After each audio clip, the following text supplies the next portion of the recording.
क्या आपको याद है वो दिन जब श्रीलंका दुनिया के सबसे खतरनाक क्रिकेट टीमों में से एक था, टीम जिसे लोग द जेंटल लायंस कहते थे,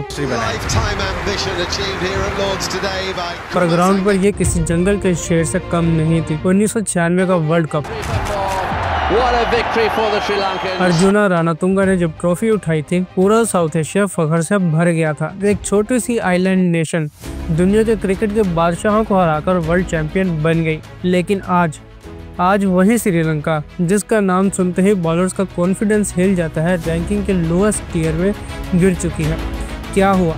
क्या प्लेयर्स ने गेम से दिल हटा लिया या सिस्टम ने उन्हें तोड़ दिया? आज की इस वीडियो में हम इन्वेस्टिगेट करेंगे कैसे पॉलिटिक्स, करप्शन और ग्रीड ने एक चैंपियन टीम को अंधेरे में धकेल दिया। और बिलीव में, जब आप इस स्टोरी का एंड सुनोगे आप समझ जाओगे क्रिकेट सिर्फ गेम नहीं, एक पॉलिटिकल वेपन भी बन सकता है। श्रीलंका की क्रिकेट स्टोरी किसी फेरी टेल से कम नहीं थी। 1975 में जब उन्होंने पहली बार वर्ल्ड कप में खेलना शुरू किया, लोग उन पे हंसते थे। Iceland team, they don't have even proper pitches, लेकिन विद इन 20 years ये अंडरडॉग दुनिया का सबसे फेयरलेस बैटिंग लाइनअप बन गया। सना जयसूर्या और रमेश कोलुविद्राने के पावर प्ले एसेट्स ने ओडीआई क्रिकेट ही बदल दिया। महिला संगाकारा मरुली लेजेंड्स जो सिर्फ श्रीलंका नहीं पूरी दुनिया के लिए आइकन्स बन गए। उन्होंने सिर्फ मैचेस नहीं जीते, उन्होंने एक पूरी जनरेशन का ट्रस्ट जीता। पर हर फेरीटेल के पीछे एक विलन होता है, और यहाँ विलन कोई ओपोजिशन टीम नहीं थी, विलन सिस्टम था। सिस्टम जो धीरे धीरे टीम के अंदर घुस गया और प्लेयर्स के जज्बात को पॉलिटिक्स के जंगल में फंसा दिया।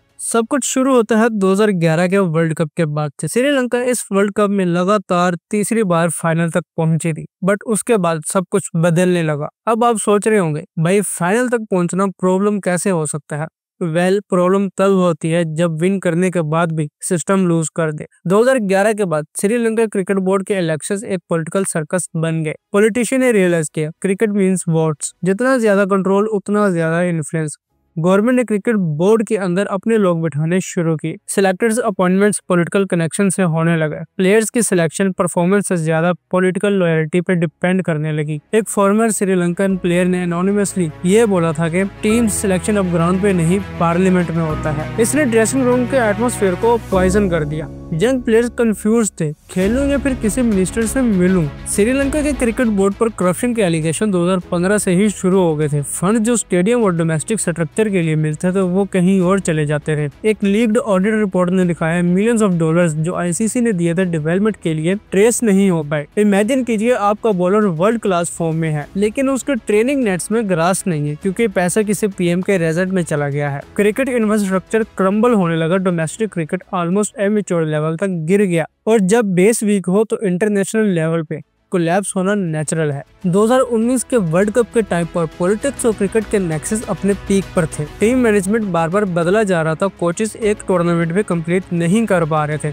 अर्जुना रानातुंगा जो खुद वर्ल्ड कप विनिंग कैप्टन थे, ओपनली गवर्नमेंट पे फायर करते हुए बोले they have turned cricket into a political puppet show. लेकिन सबसे डेंजरस बात पता है क्या थी? Fear culture. प्लेयर्स को बोला जाता था अगर तुम सिस्टम के खिलाफ बोले तो कैरियर खत्म।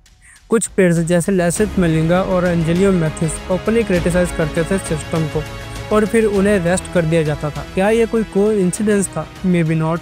पर फिर 2020 आते आते श्रीलंका क्रिकेट अपना सबसे लोएस्ट पॉइंट पर था। एक टाइम के वर्ल्ड चैंपियंस अब क्वालिफाइड राउंड्स तक खेल रहे थे। बैट्समैन इनकंसिस्टेंट थे, बॉलर्स डिमोटिवेटेड थे, और सबसे बुरा पता है क्या था? फैंस होपलेस थे। वही श्रीलंका जहां हर गली में हर बच्चा जयसूर्या जैसा शॉट मारता था,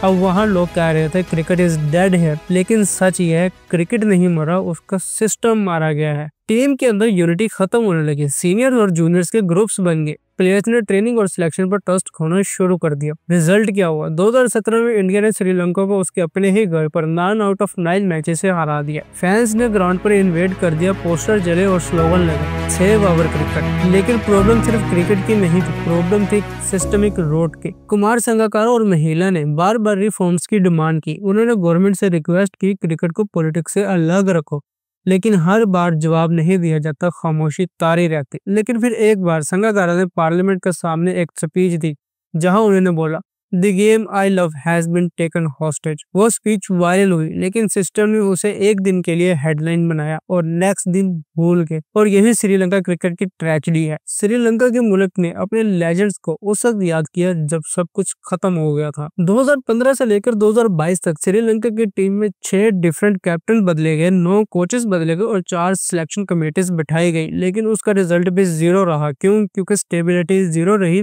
और टैलेंट ड्रेन हाई रहा। क्रिकेट जो वर्ल्ड क्लास बन सकते थे वो फ्रेंचाइजीज मैचेस खेलने के लिए फ्रेंचाइजीज लीग में चले गए। क्योंकि उनके पास एक स्टेबल नेशनल सिस्टम ही नहीं था। एक फैन ने तो यहाँ तक ट्वीट किया था कि we changes captain faster than we changes jerseys, painful but true. लेकिन हर डाउनफॉल के बाद एक होप होती है और 2022 का एशिया कप जीतकर श्रीलंका ने वही होप अपने फैन को वापस दिलाई है। न्यू टैलेंट्स जैसे पतुन हासारंगा और कुल मेंडिस एक नई जनरेशन के लिए सिंबल्स बन रहे हैं, लेकिन जब तक सिस्टम रिफॉर्म नहीं होगा यह स्पार्क फ्लेम नहीं बन सकता। अब टाइम है कि श्रीलंका फिर से वो टीम बने जो फेयरलेस थी, यूनाइटेड थी और प्राउड थी। सो नेक्स्ट टाइम जब आप श्रीलंकन टीम को स्ट्रगल करते देखो तो याद रखना ये डाउनफॉल उनके टैलेंट का नहीं था, ये डाउनफॉल एक सिस्टम का था जहां क्रिकेट से ज्यादा कुर्सी इंपॉर्टेंट थी। अगर आपको ये स्टोरी पसंद आई है और आप ऐसे ही और राइज एंड फॉल वाली स्टोरीज को समझना चाहते हो तो एंड स्क्रीन पर क्लिक करो, बिकॉज हर डाउनफॉल एक लेसन छुपा के जाता है